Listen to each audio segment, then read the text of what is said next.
Hola chicos, vamos a seguir ahora con otra parte, la segunda parte de revisión final de fisiología humana. En este caso vamos a hablar un poquito de lo que es el potencial de difusión, potencial de membrana de reposo y potencial de acción.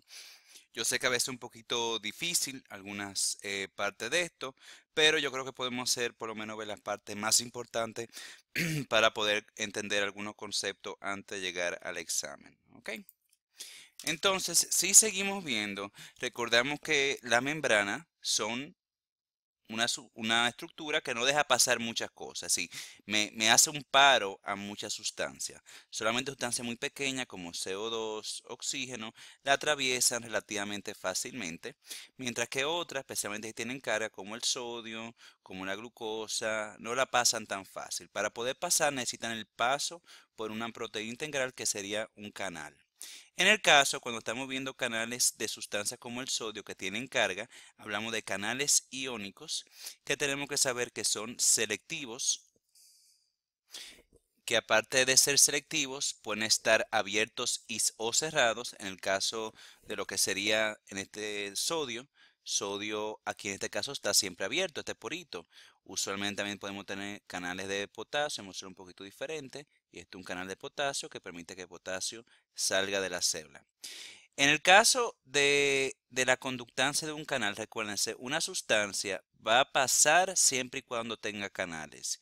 Y solamente va a pasar en ese canal si está abierto. Entonces, pues, cuando son abiertos los canales no hay problema porque siempre están pasando. Porque siempre que haya gradiente pasan. Pero cuando tenemos canales que son cerrados, tenemos que darnos cuenta que hay dos tipos. Los que son regulados por voltaje y los regulados por ligandos. Los de voltaje, por ejemplo, puede ser un canal de potasio.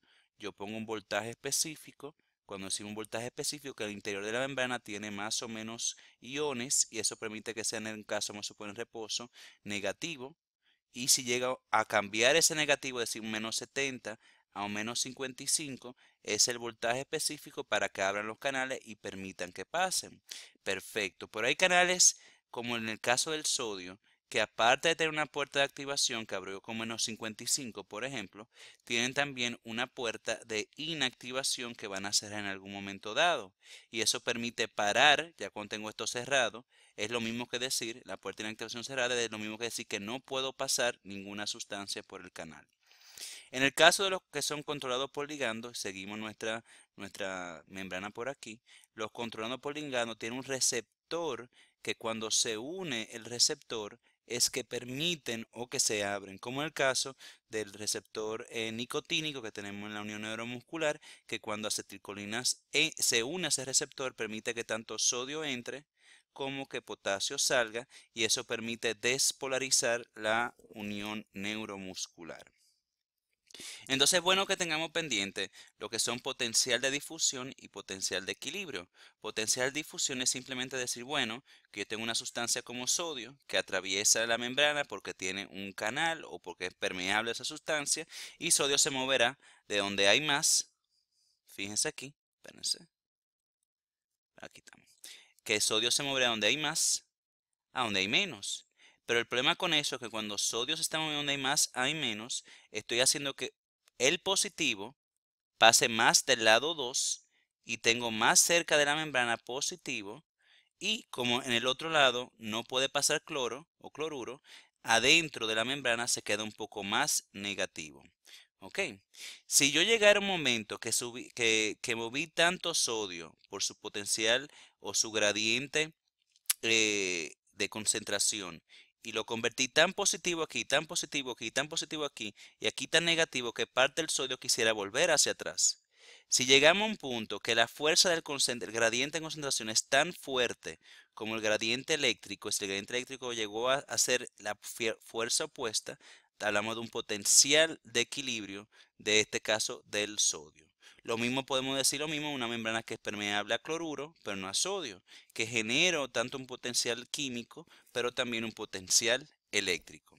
Entonces, obviamente podemos hablar de todo, de lo que, por ejemplo, lo que sería la ecuación de Nernst.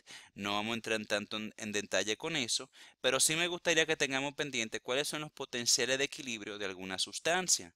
El potencial de equilibrio, por ejemplo, de sodio es, ya ahí voy a tener tanta fuerza para querer entrar a la célula, como una fuerza que no quiere entrar a la célula, sino que quiere salir porque lo deja afuera negativo, que es un potencial de más 65 milivoltios.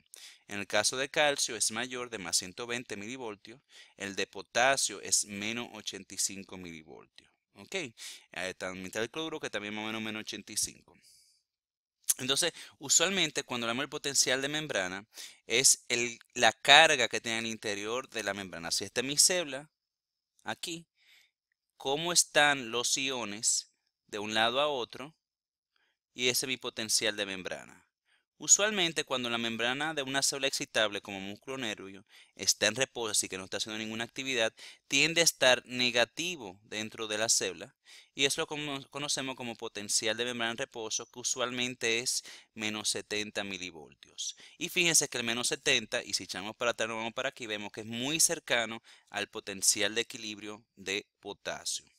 En este caso, en esta célula excitable, por lo general tienen mucha conductancia a lo que sería el potasio. Si tenemos muchos canales abiertos para potasio, muchos canales abiertos para potasio, potasio quiere salir porque hay más potasio dentro de la célula que fuera, pero como está tan cerquita a su potencial de equilibrio, en verdad yo tengo también potasio que quiere entrar.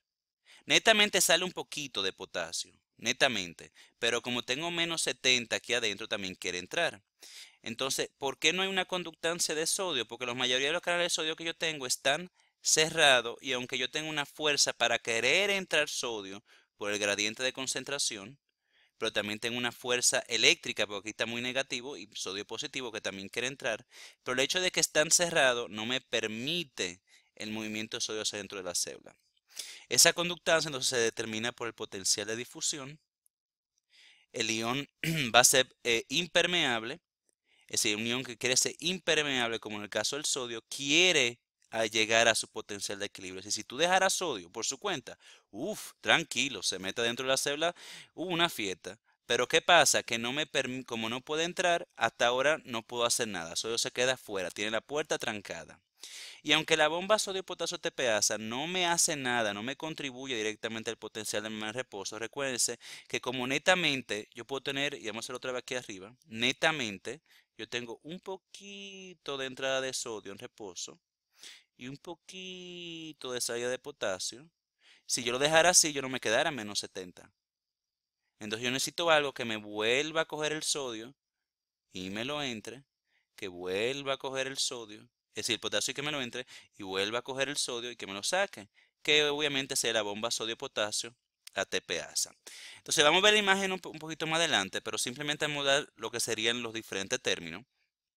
El potencial de acción se debe a que va a llegar un umbral. El umbral es simplemente que si yo tengo canales controlados por voltaje, yo tengo un voltaje en específico que cuando llego a él me permite abrir canales. ¿Y cuáles canales específicamente? Específicamente canales de sodio. Entonces imagínense que ahora de repente esta célula que está loca el sodio por entrar, pero tiene toda su puerta cerrada. Si de repente la abrimos porque yo llegué al umbral, si llegué en este caso más menos 55 milivoltios, me abre los canales de sodio, el sodio huye para adentro. Y si el sodio está huyendo para adentro, ya son menos 55, ya eso va a ser mucho más positivo. Entonces hay una alta conductancia de sodio y podríamos llegar a lo que sería entonces a un pico de lo que sería la sobreexcitación. Entonces vamos a verlo en la imagen y volvemos para atrás ahorita. Un poquito más de, no, está aquí. Aquí tengo el potencial de acción. Fíjense, aquí yo tengo mi potencial de acción. Está en menos 70. Y de repente vamos a decir que en menos 55 me abre mis canales de sodio. Entonces sodio entra rápidamente. Y aquí yo llego a mi despolarización. Yo pongo el interior de la célula, si esta es mi célula, antes era negativo, al entrar sodio se vuelve positivo dentro y negativo fuera. Ahora, ¿qué pasa? Si por ejemplo yo tengo una situación o una sustancia como la tetrodotoxina o la lidocaína que me inhibe estos canales de sodio que no me lo permite abrir, imagínense que ahora tuviera otra imagen de un potencial de acción y en vez de hacer esto, como ustedes están viendo que está aquí con la línea verde, me va a hacer que no se da el potencial de acción o que se da menos o que se da más, se sobreextiende. ¿Por qué? Porque yo no abro canales de sodio, por lo tanto sodio no puede entrar. Después seguimos, que ya llegué a mi pico, me llega a la parte de repolarización. La repolarización se debe a dos cosas. Recuérdense que aquí este potencial, esta despolarización es una retroalimentación positiva, porque mientras más positivo se vuelve el interior de la célula, más canales de sodio por voltaje abren. Pero ¿qué pasa? Que estos canales de sodio tienen una puerta de inactivación. Y si se cierran es como si estuviera cerrado completamente el canal, por lo tanto la conductancia de sodio disminuye y no se puede poner más positivo. Aparte de eso, los canales de potasio abren.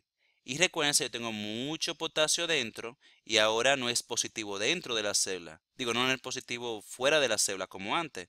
Es negativo fuera de la célula y positivo dentro. Entonces ahora no solamente el gradiente químico, pero por mi gradiente eléctrico, potasio va a querer salir tan pronto se abren abre los canales lentos de potasio. Entonces me aumenta conductancia de potasio, tengo una corriente de salida de potasio, así que una repolarización. Y por último, tenemos que tener en mente que algunas sustancias como el tetratilamonio me bloquea potasio. Entonces, si antes mi potencial de acción era así, el potencial de acción de una persona que le dan el tetratilamonio va a ser algo como esto. Va a durar mucho para repolarizar porque el potasio no puede salir. ¿Por qué? Porque esto me bloquea potasio. Después tenemos lo que sea una hiperpolarización. Recuerden que hiperpolarización simplemente, como los canales de potasio son más lentos, me da más tiempo a mí en la célula sacar más potasio. ¿Para qué? Para que se ponga tan negativo el interior de la célula para llegar al potencial de equilibrio de potasio, que recuerden que es menos 85. ¿Ok? Porque en menos 85 o menos 90, dependiendo de la célula, en menos 85 si yo tengo una salida de potasio, pero yo también quiero entrar potasio. ¿Ok? También entonces tenemos una propagación de este potencial de acción, que es un todo o nada, o si cree el potencial de acción o no lo cree. Y aquí simplemente podemos ver las diferentes partes de lo que serían el potencial de acción. Tenemos un umbral, camino 55, tenemos una despolarización, una repolarización y una hiperpolarización, tratando de acercarse a quién? Al potencial de equilibrio de potasio. ¿Ok? Eventualmente todo vuelve a normalidad, vuelve a su potencial de reposo. ¿Por qué? Porque tengo mi bomba de sodio, potasio TPasa, que me vuelve a entrar potasio y me vuelve a sacar sodio. ¿Ok? Fíjense que la conductancia de sodio se parece mucho al potencial de acción y la conductancia de potasio es un poquito más tardía porque en verdad la permeabilidad o la conductancia de potasio se da más en la repolarización. ¿Ok? Aparte, fíjense, yo tengo lo que serían los periodos refractarios.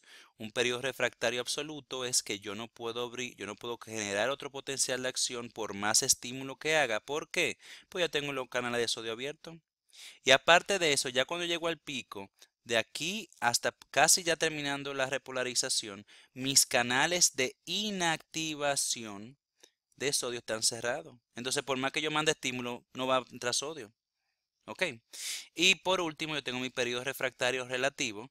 Y en el periodo refractario relativo, recuérdense que ya tengo suficientes canales de sodio que están ya inactivos. Es decir, ¿qué quiero decir? Que su puerta de voltaje está cerrada, pero su puerta de inactivación no está cerrando el canal. Entonces, si yo mando un estímulo de menos 55, pero en este caso ya va a ser un poco más, va a ser como menos 50, menos 45. Es decir, si yo mando un estímulo mayor, yo puedo abrir suficientes canales de sodio para dar otro potencial de acción. Ahora, ¿qué podría ser lo que es acomodación? Y la acomodación es simplemente algo parecido a todo el periodo refractario absoluto. Imagínense yo tengo hiperpotasemia. Yo tengo más potasio en lo que sería fuera de la sangre. Esto me generaría que quisiera entrar un poquito más de potasio adentro de la célula. Y eso me sube el potencial de membrana en vez de menos 70, quizá menos 65, menos 55, lo que sea. Y eso genera como que quisiera dar un potencial de acción. No se da, pero quisiera darlo. Pero eso da suficiente tiempo como que para que las puertas de inactivación de sodio estén cerradas. Por lo tanto, eso no me permitiría a mí generar una hiperpotasemia, no me permite generar potencial de acciones normales. ¿Por qué? Porque está como si estuviera en un periodo refractario absoluto en el tiempo. Y entonces, ¿qué vamos a tener? Que vamos a tener una persona con debilidad muscular ¿Por qué? Porque no va a poder despolarizar ni los nervios ni los músculos. ¿Ok? Y la propagación después se va a dar porque si yo tengo aquí un axón, vamos a suponer, yo despolarizo esta zona, como me quedan algunos iones, eso me permite llevar al umbral a otra zona. Y eso permite llevar otro umbral a otra zona. Y así sucesivamente hasta llegar al axón terminal. Por último, recuérdense que la velocidad de conducción de un nervio, vamos a ver que tiene que ver con dos cosas. Primero, va a ser si comparamos dos fibras o dos neuronas, la que tenga mayor tamaño va a tener una mayor velocidad de conducción, eso hay que tenerlo claro.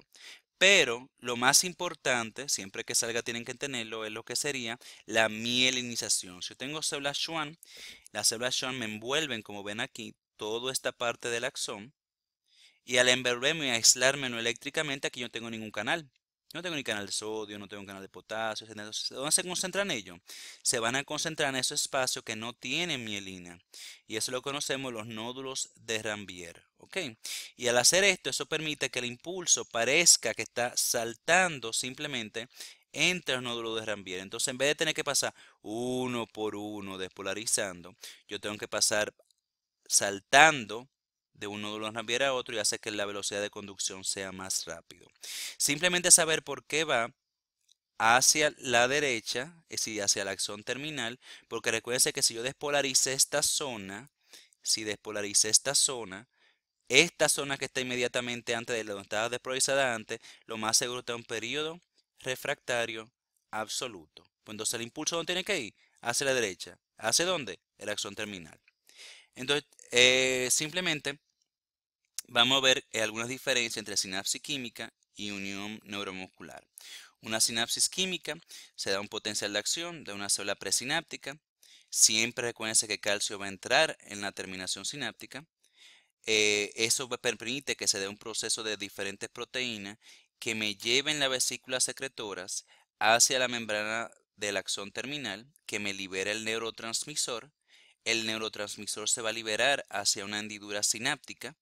Al pasar esa hendidura sináptica, ese neurotransmisor se va a unir a un receptor de membrana postsináptico. Es decir, que estoy diciendo que lo que vamos a tener aquí es que se va a unir a un canal iónico, pero controlado ¿por qué? Por ligandos. Y entonces eso me permite abrir un canal iónico. Si el canal iónico permite que pasen cosas como sodio hacia dentro de la célula, eso lo conocemos como neurotransmisores excitatores que me despolarizan la membrana. Pero si lo que permite, por ejemplo, la salida de algo positivo de la célula, es decir, la parte postsináptica, o que entre cloruro adentro de la célula, estamos hablando que son neurotransmisores inhibidores que hiperpolarizan esa membrana. En el caso de la unión neuromuscular, fíjense que la sinapsis química, sinapsis sería, por ejemplo, tengo aquí una neurona, tu, tu, con su axón terminal, entonces lo presináptico, el espacio sináptico, y aquí tengo otra neurona, que sería entonces mi membrana postsináptica.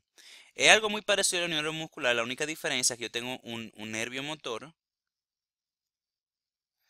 con su axón terminal, que sería presináptico, un espacio sináptico, pero la membrana postsináptica sería, por ejemplo, un músculo esquelético en su placa motora. Así que si la placa motora sería básicamente lo mismo que decir una membrana postsináptica. ¿Ok? El neurotransmisor aquí va a ser acetilcolina, su receptor es un receptor nicotínico, que tenemos que me forma la acetilcolina, que la base de la colina acetiltransferasa, que ese receptor nicotínico con acetilcolina es básicamente un canal de iones controlado por ligandos que permite la entrada de sodio y la salida de potasio. Vamos a ver que eso me permite una cierta despolarización, y esa despolarización en la placa motora va a llevar se va a propagar al tejido, a la célula muscular adyacente, y que vamos a tener que, para poder degradar esto, tenemos una enzima en el espacio sináptico, que es la acetilcolinesterasa, que me degrada la acetilcolina. ¿Ok? Y eso me permite entonces, ¿qué? Eso me permite entonces volver a cerrar la membrana para que se pueda calmar o lo que sea, vamos a decir que vuelva a repolarizarse o a relajarse ese músculo. Y aquí tenemos aquí un ejemplo de lo que serían una unión neuromuscular. ¿Ok? Por ejemplo, antes que sigamos, me gustaría comentar que, por ejemplo, podemos tener algunas enfermedades como la miastenia gravis.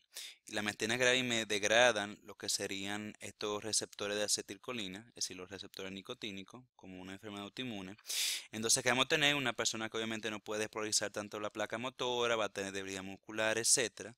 Y, por ejemplo, una forma de tratarlo es usar inhibidores de acetilcolinesterasa, que esto me permite entonces que la pequeña cantidad de canales que tengo pueden durar más tiempo la acetilcolina haciendo ese efecto de desprolongación de la placa motora. ¿Ok? Y después tenemos sustancias como la hemicolinio, que son sustancias que no me permiten recaptar la colina, porque por ejemplo yo con degrado la acetilcolina por acetilcolinesterasa, me queda colina, me permite me bloquea la recaptación, por lo tanto los depósitos de acetilcolina van a ser menores en las axones terminales. ¿Ok?